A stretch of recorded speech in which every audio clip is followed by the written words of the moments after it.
Welcome everybody to episode 99 of the Arizona Cardinals Madden 19 rebuild franchise. We're coming off an offseason that was not popular.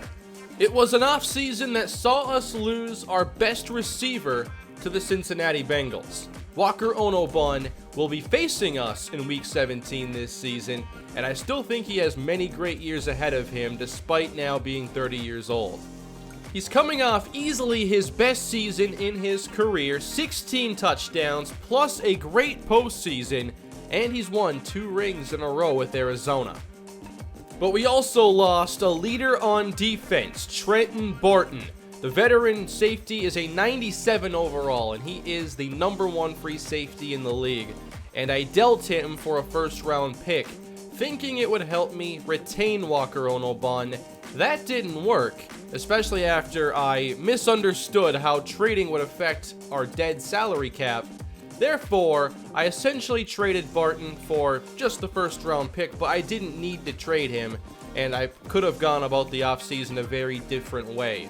Barton was coming off a career high in interceptions, and he's still a little ways away from regression.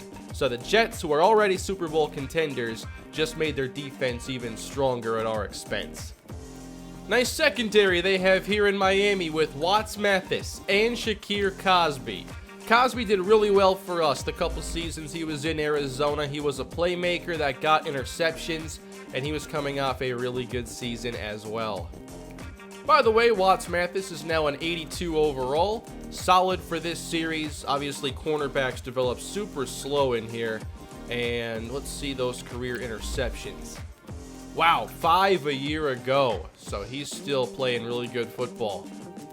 Consider all the players that we lost, and then consider that one of our key talents on offense, Jason Lemon, is now 29 and regressing, and his first round of regression I'm really worried about. Losing 4 juke, 5 spin, 3 elusiveness. That's his game, and we've seen what Jason Lemon's been able to do these last few seasons. He has had some injury issues lately, and we'll find out this year if he's still the same Jason Lemon. By the way, here are the current XP sliders I have. I've just been kind of editing these as I go, finding out which positions aren't developing very quickly, but this is what the series is currently using. Overall, I think I had a really bad offseason, especially considering what it took to get 75 overall Joey Spencer. Trading Trenton Barton for a first-round pick, and then packaging a first-round pick with a 2 and a 5 to move up to get him. That is a very steep price, and I'm going to need Joey Spencer to really shine. But as the number 111th ranked receiver in the NFL, how's he going to fare? So with all this being said, with this team now being a very different one this season, we're going to begin speeding up the pace of the series and watching less games. I'm not even sure we're watching a game today. There's a good chance we're not. I'm not sure how far we're going, but when I feel the episode is complete, then I'll end it. But overall, this team definitely has taken some steps back from a year ago in our Super Bowl campaigns. The players taking over for these key roles we're counting on moving forward are Joey Spencer, like I mentioned earlier, but also Craig Starks. I've been wanting to get him on the field now for a couple years, nearly let Corey Holiday walk, ended up signing him because the contract demand was reasonable, but now Starks will see the field with the trade of Trenton Barton. Losing Shakir Cosby in free agency means that Roman Gordon will take over his role. We traded to Green Bay to get him, and I'm hoping he brings a lot of the same stuff. He's a great zone corner, fits our scheme perfectly, so hopefully he can handle the starting role this season, as Frank McFadden will still be the nickel corner.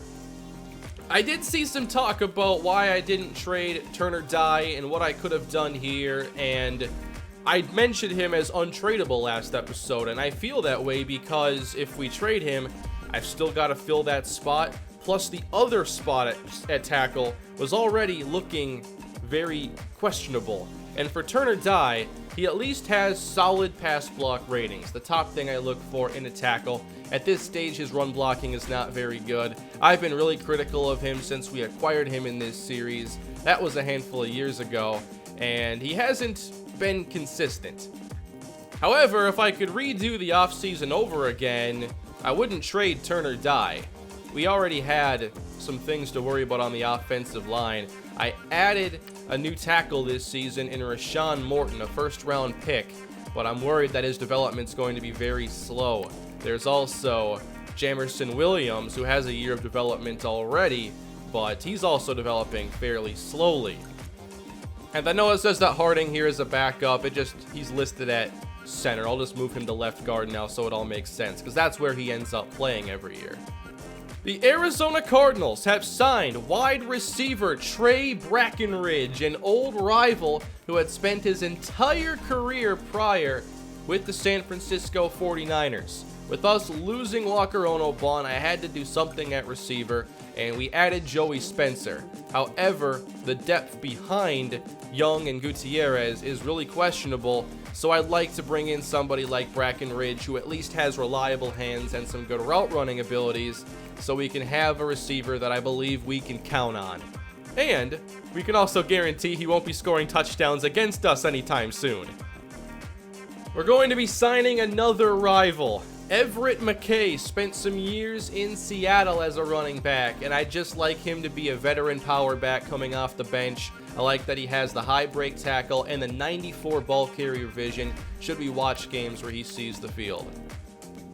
We're going to bring in a young cornerback as well, Jamarcus Lawson. Might be a practice squad option, but I also might keep him on the active roster. I also like the hybrid skills of safety Jatarian Roberson. He'll be on the roster. We're going to add a wide receiver who has good athletic traits, decent hands, might be a kick return option. Does he have high kick return? It is 82. AJ Parra, welcome to the desert. Tyree Williams from UCLA is going to make it as a tight end for the practice squad. The initial depth chart is now set, and there is one change we're going to see this season, and it's at the specialist slot receiver, Brian Gutierrez. I'm going to give him the shot here to play in the slot as one of our best route runners, especially underneath. Bradley Young takes over now as the top receiver, and I think we've all been excited about Bradley Young in this series, but Walker Onobon definitely stole the spotlight a season ago. Still, they're the same overall now, and Bradley Young has shown immense potential in the past, but I don't want him playing so much slot now because I need him to get vertical and not just run crossers underneath and pick up 7 yards at a time. We need big plays. I don't want to see 11.7 yards per reception again this season and only 3 touchdowns. Rookie Rashon Morton will get to start at right tackle. We don't have any other main changes here on offense. Defensively, here's how we're going to line up. And one thing to keep in mind, Jason Lemon is still going to be a 3-down back until further notice, but notice that his 3rd down back overall is the same as Duran Samuda, who's definitely going to look to take his job sometime soon. So with all that prep, oh wow, we have some new Hall of Famers.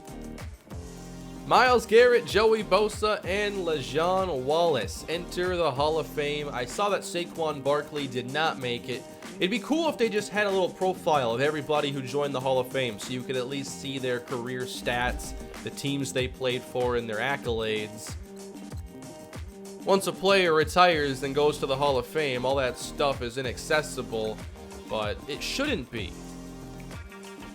We do win our first preseason game, although we did it with very little offensive success. So I'm interested in how we actually won it all. Lamar Jackson, 2 touchdowns, now in his 14th season. J-Dub, 1-1 on 5 attempts. Josh Rosen, under 50% complete. On the ground, Duran Samuda shines with 53 yards and the score. Duran Samuda also added a receiving touchdown, and Tyree Williams scored. I did see a few of you talk about how trading Lemon at the deadline could be in our future. That's something that we might have to talk about. I have no clue what kind of team we're going to be at the deadline. I think that's the main thing we want to see today. Did I wreck everything, and do we have to restart the rebuild? Okay, trade offers for turn or die. I never took them off the trade block, so we'll just take a look. A 2, a 4, and a 7. Wow. A receiver, 2 and a 6, 3. Not making the deal, obviously, but he's definitely worth some valuable picks. We beat Philadelphia in our second preseason game. Rosen throws 2 touchdowns in the process. Jason Lemon, 4.2 a carry. Samuda, just 2.4. In the air, Trey Brackenridge scores along with Gutierrez and Joey Spencer. Good to see him have some preseason success. I know Gutierrez had a really bad preseason last year. Not many catches at all.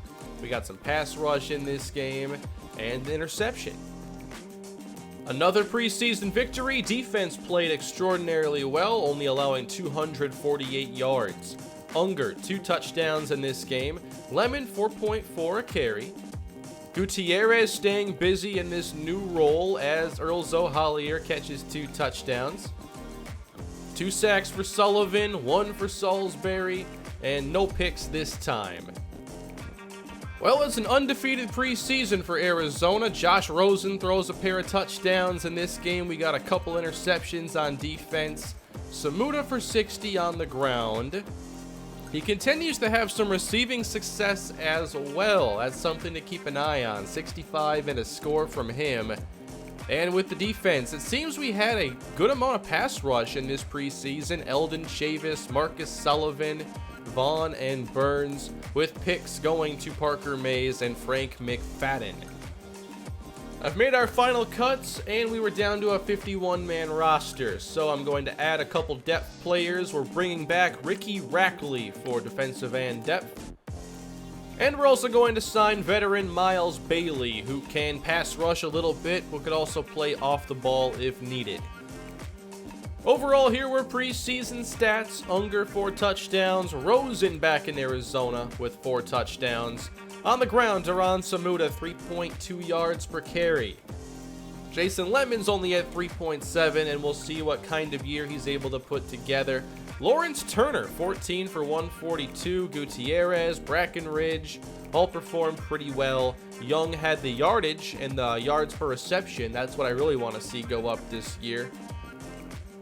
A fair amount of sacks, especially with Marcus Sullivan getting 4 of them in the exhibition games. 4 total interceptions for the team. And here are the moves I made to get us down to our 53-man roster. Nothing too surprising. I just like to show you all the names that are no longer on the team. And the games now will begin to count. Will Arizona take a major step back this year after adding 2 Lombardi trophies in 2 straight seasons? Have we simply lost too much talent to be the team that we've been these last handful of years? We've been a really strong team now for a good stretch of seasons. We have not missed the postseason with Albert Blazer as head coach. We've got some work to do to keep that streak going this year. And upgrades before the games begin. Jarvis Salisbury's up first. We've seen good sack production out of him in his career, especially that 13 sack campaign. We'll see if we can get him back there this season. But we're going to upgrade his pass rushing once again today. And he's a power rusher with 91 power moves.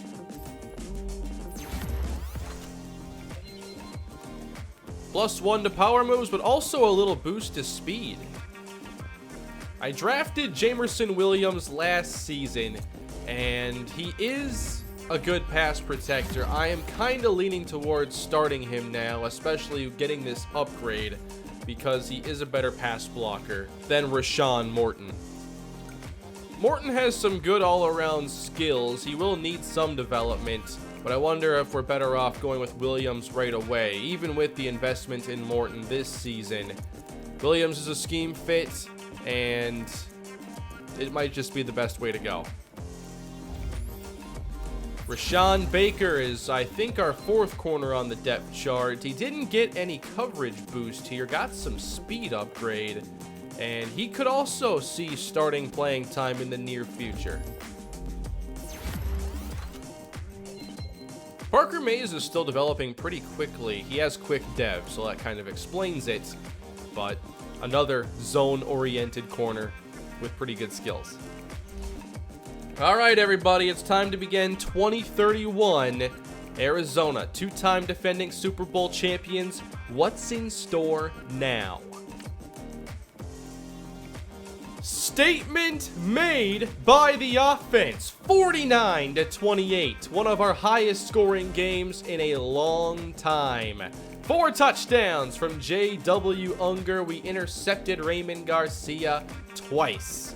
On the ground, Jason Lemon ran for 3 touchdowns, 29 after contact, 6.1 a carry. We saw Bradley Young have 8 for 110. That's excellent. Gutierrez, Lemon, Kitchens, and Hollier all score touchdowns in the effort. What a way to open the season. I needed this after the offseason. Just 1 sack and 2 total interceptions. And Howells, was that a touchdown? Nope, but he had a good return on it. We did suffer an injury, however. What could this be? It is Roman Gordon, our new cornerback, who is going to miss 3 weeks now with a shoulder tear, giving Frank McFadden additional opportunities, and maybe even rookie corner Will Lejeune. Actually looks like Rashon Baker is going to get some playing time, so the next few weeks, we've got to deal with that injury. Thank you, Turner Dye. I need you to play well this season. 85 overall. We get an additional pass block boost, and it might be the last one he sees for quite some time. And good timing here for Frank McFadden. This did not make him a scheme fit, but I like the ratings we got here. +2s across the board. Week 2 was not so good. Under 200 yards of offense. Polar opposite starts to the season here for Arizona's offense, as Chandler Conrad, 3 touchdowns, 2 interceptions. The Panthers drafted him to be the quarterback of their future, and I'd like to check out his ratings after this, but what a terrible game for J.W. Unger. What's this Panthers offense got going for him now? They ran the ball pretty well. Not for a good average, but they got yards. 46 for Jason Lemon. And in the air, no major standouts. Just spread the ball around. Both teams did. They just did a whole lot better than us. We had a sack for Salisbury, Chambers, and Vaughn. But a pretty ugly loss despite some standouts on defense. Good job, Rashon Baker. LaMarcus Bradford is still their top player. A nice reminder of one of the times I missed in the draft on a great talent. Chandler Conrad, though, is the quarterback now in his 4th season. Quick development. That might be down from where it once was, but he's mostly developed. But he's just had some decent seasons so far. Hasn't seen the high touchdown marks, but he keeps the turnovers down. It's just, these are game manager numbers. So, kind of an Alex Smith stat line, it reminds me of. So who do we have to negotiate with this year? Are there any more players that could cause issues here? Howard Iwabima's 29. Jason Lemon is also 29. Aaron Howell's 30. Obviously with Rosen, probably not going to sign him to this. Ollie Kitchens, though, that could be a big deal. Marcus Sullivan set to hit the market. And a number of other players who are also up there in age, at least towards regression. So after trading Barton, losing Walker Onobun, we really could see this team look very different depending on our cap situation and everything a year from now. And for my initial scouting, I found some pretty talented players. It looks like a strong receiver class at the very top, especially if you want a deep threat. Morris Clear from Miami could be one of the first receivers off the board, an early first rounder. And then Morgan Vaughn from Penn State, also very good downfield receiver. I also scouted LaMarcus Rock from Texas A&M, really good possession skills here. I have no clue what position our team is going to be in after this season's done, so I'm going to scout just about everything besides quarterback. We bounced back with a victory against a very good New Orleans team. This time, J-Dub cleaned up the turnovers, had a much better completion percentage, and threw 2 touchdowns. Rosen even threw a touchdown in this game. On the ground, Jason Lemon, 94 yards. Off to a decent start this season, I'd have to say. In the air, Bradley Young. He's getting a lot of catches. The average isn't necessarily high, But if he has high yards and high touchdowns, I'll be okay if the average isn't there. Gutierrez, 51 yards. Joey Spencer checks in with 52. 2 more sacks for Jarvis Salisbury. Playing well once again. Aaron Howell gets an interception. Everything I see so far points to this being a very strong class, especially at the top. So if things go south, I've got to figure out how to get as much draft capital this year as I can. Remember the Rams who picked number 1 this past year? Well, they're off to a 2-1 start just like us. And now we're set to meet for the first time. And we did not come away with the victory, 31-24. And J-Dub throws 3 touchdowns. He gets intercepted twice in this game. Jared Goff now playing a 16th season in Los Angeles. Doral Collins is their new rookie running back. He scores twice in the victory. In the air, Bradley Young scores again. A lot of touchdowns already, it seems, for him. Kitchens scores, so did Gutierrez. But another loss, and it appears like our defense is allowing a lot of points so far. 28, 28, 24, 31. Obviously, trading Trenton Barton has made things worse. We get to upgrade Stephen Harding, left guard, and get 1s across the board. But we're not done there. We're going to upgrade Duran Samuda. Well, what I do here, make him our top 3rd down back on paper. Samuda, 86 overall. Better carrying, better juke. And obviously the boost to development helps things a lot as his rating continues to catch up to Lemon's. And now actually surpassing Jason Lemon's 3rd down running back overall. This team really is all over the place this year. It's their best performance maybe. Best for the defense, that's for sure. They haven't had a great season at all, but they did sack Malcolm Schmidt 7 times in this game. We had no touchdowns for J.W. Unger, none on the ground for Lemon because Duran Samuda scored 3 times. So as he continues to develop and produce, touchdowns matter here. It's getting harder to not give him more of the workload in the backfield. Ollie Kitchens stood out with an 8-catch, 1-touchdown performance. We're seeing Gutierrez pitching a few catches every week, it seems. Joey Spencer seeing a decent yard per reception, it would appear, for him. And now this defense. Salisbury's having an outstanding season already. 3 sacks, 2 for Iwabima.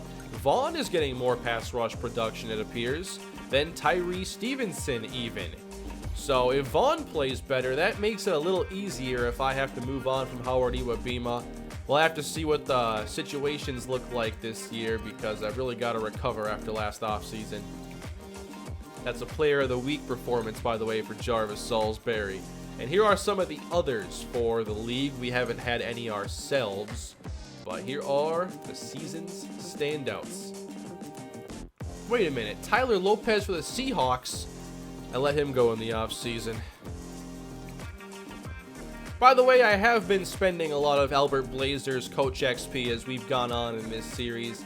I have all of the progressions that I'm concerned with right now. Obviously, Unger's already developed, so it's not important to spend the 4K XP here. I have some of the retentions purchased as well, along with things like Expert Scout and wide receiver free agency influence. Perhaps we could draft another playmaking safety this year. Somebody like Michigan State's Harmon, who has good ball skills, B- catching for a defensive back. He's not dropping those. Gilbert Vaughn already has 2.5 sacks in this young career, which is in line with what he's done in the past seasons. Hopefully he continues to raise his ceiling this year because keeping Iwabima is going to be tough. I already know that. We're going power rusher with Gilbert Vaughn. He jumps 2 overall points in the process thanks to the awareness boost. Now there's an upgrade coming Brian Gutierrez way. Spec catch is a little low. Catching is only an 81.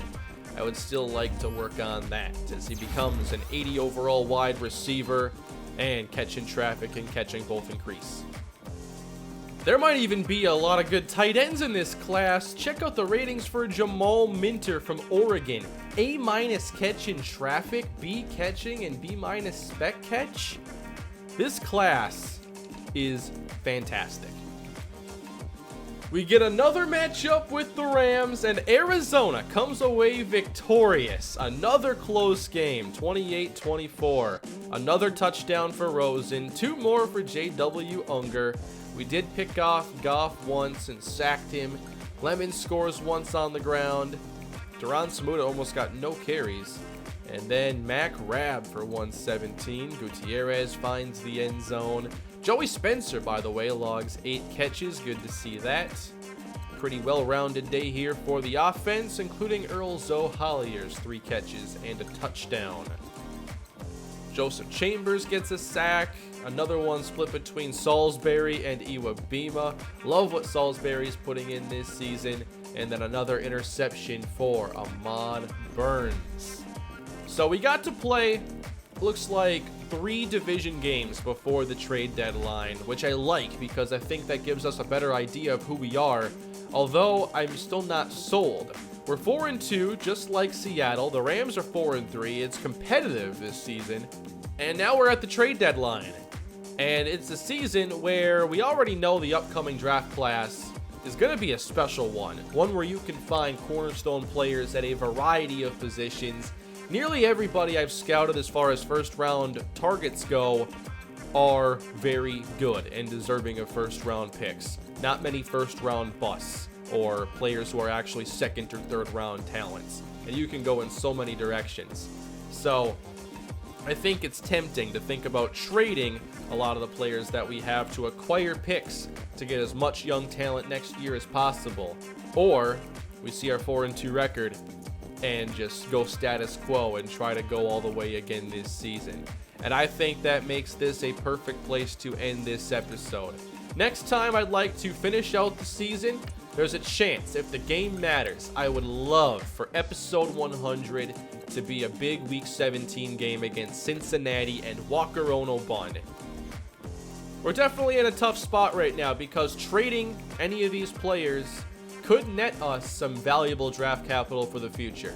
But we're also looking at potentially being a playoff team again. Although at 4-2 with our inconsistent play style this year, I don't know if I trust it. I could see us going 8-8. I could see us going 12-4. If we look at next year's salary cap situation, J.W. Unger will be in the last season of his 5-year deal, and the cap number will go up to 26.4. Turner Dies will go up to 14.7. So it's all about the cap space we have next season. How easy is it to keep a 29-year-old Howard Iwabima? Jason Lemon, that's the situation where it's looking like we already have his replacement on the team. And are you okay letting him walk after the season and not getting anything for him now? To me, I'd want to keep Jason Lemon. There's nobody right now where I think that next episode I for sure want to trade. Not with a 4-2 record, but at the same time, I just don't know if this is the real Cardinals team 6 games in. I don't like that our bye week was early. I want to have at least one more game to decide on whether we're a decent team or not. I think after 7 games, you get a much better idea than 6. But J-Dub's off to a good start this season despite no Walker Ono-Bun. Jason Lemon's at 4 touchdowns, 4.3 a carry, playing pretty well. In the air, Bradley Young, the yards per attempt is going down, but the yards are going up. He has 3 touchdowns already. Kitchens continues to find the end zone. He's going to be a key player to look at keeping for the future. Joey Spencer so far, 214. Defensively, we all know about Jarvis Salisbury getting 6.5 sacks already. Howard Iwabima's registered 4. And for interceptions, we have 3 already for the great Aaron Howell. So far, though, our offense is only ranked 26 in total yards and 7th in defense. So despite a lot of points allowed, I guess we've not allowed that many yards. But we've scored a lot, and we have indeed allowed a lot of points. So I trust points allowed more so than yards. I just think it's a better reflection overall. Wow, Bryson Anthony's already at 21 touchdowns, 4 picks on the season. Carson Wentz is playing in Baltimore now. Didn't realize he was there. I know Lamar Jackson played against us in the preseason, so he must have taken over there. Still not sure why Philly let him go. Nate Luck, 17-1. Marion DuBose at 659 yards rushing. A really good average here, looking at a 1,500-yard season potentially, should he stay healthy. Perry Kelly, 6 touchdowns, 471 yards. Harmon Smith, 426 in his 8th season. Wonder what his overall is. Just an 81. Somebody that could see a development boost here in his 30s even with a good season. Maybe he'll make the Pro Bowl. AJ Burkhead, 3 scores. Moses Henderson continues a great stretch playing with Raymond Garcia. Interested in his numbers, actually. The 94 overall has had some outstanding years and is solidifying himself as one of the top receivers in our league for sure. Oh, wow. Denard Charles, though, about 20 yards a catch, 8 touchdowns in his 10th season. He's a 76 overall. This is the kind of stuff I love to see. Denard Charles playing with Nate Luck, who only has 1 interception this year. With 86 speed and very little deep route running ability, Charles is averaging almost 20 yards a catch. Here are his career numbers as he finally took off in his 3rd year, getting 813 yards and 11 scores. Put together some respectable seasons, a 1,000-yard campaign in 2028, and now just off to a really fast start, pretty much doubling up his average yards per game last season. I love seeing this stuff. The incomplete defensive numbers are here. Lewis Stuckey with 8 sacks on the season, and Eric Bowen and many others all have 3 INTs. Notice there's one player I did not come across in the standouts. Actually, 2. I didn't see the Cincinnati quarterback or Walker Onobun. Russell Parks, 9 touchdowns, 7 picks. Not the season you'd expect from somebody who's solidified themselves as a superstar development quarterback. Parks has put together some really impressive seasons, but what's happened this year? Coming off 40-12 and now 9-7. Things are not going well in Cincinnati. Trey Richard, 7 touchdowns, pretty good running game there. Walker Onobun, just 1 score. Just 1. 450 yards. Still solid, still a 1,000-yard pace. And Joseph is there too. The Bears are the last remaining undefeated team with a 7-0 record, including 4 wins at home. And where are the Cincinnati Bengals? They are 3-4. We're currently 4-2 right now. But what do you think we should do next episode? The goal next episode will be to take us through the regular season, and should we make the playoffs, I'd probably simulate until we're talking maybe divisional round or conference championship round. Not sure what to expect, but I want to keep things moving quick here. I want to get a lot done before Madden 20 comes out, and I still think there's a lot to do in this series. And I'm thankful that all of you still enjoy it, even though sometimes my off seasons don't make much sense. I've made some wacky moves in this series, that's for sure. Some of them have worked out though, some of them not so much. Certainly making some mistakes and having some real learning experiences, but I really love this format, and it's my favorite way to play Madden now. I enjoy this, even in a down year with Madden 19. Like, I've had a blast with this series, and that's why next time you watch, it's going to be episode 100, and I'm hoping we get some excitement next time. So let me know what you want to see next go in the series. Please leave a like, subscribe to the channel, and I'll see you with the big triple-digit episode very shortly. Have a great day, everybody, and see you soon.